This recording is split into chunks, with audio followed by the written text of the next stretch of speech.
une chose est sûre, Igor et Grishka Bogdanov n'étaient pas riches.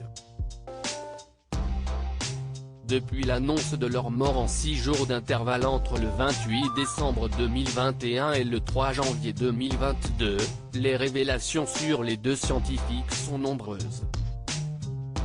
Si les deux hommes étaient très connus, ils ne roulaient pas sur l'or. En effet, dans les colonnes de l'OP, on découvre que les jumeaux avaient de nombreuses dettes. En échange d'un peu de lumière ou de quelques billets, ils assuraient leur show rodé de jumeaux ovnis au sourire immuable, parodie comprise.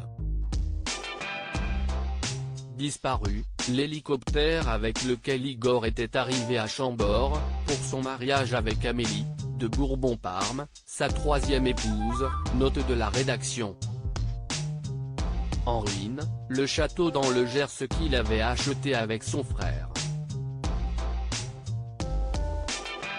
Vendu, le palais parisien, en fait, une petite maison hors du temps, avec sa cheminée monumentale et ses tapisseries médiévales, peut-on ainsi lire.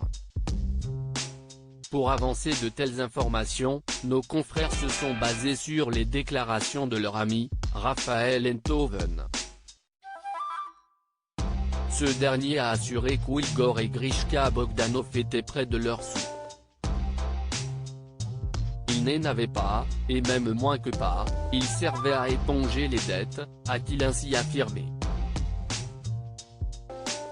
Les frères Bogdanov étaient proches de leur sous une autre source anonyme et même plus sévère, vous n'imaginez pas le nombre à qui ils en doivent, ils ont été accusés d'escroquerie devant la justice, note de la rédaction, parmi ceux qui pleurent leur mort et postent des photos à leur côté sur les réseaux sociaux.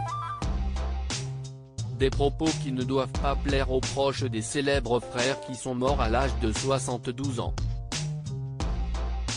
Loading Widget.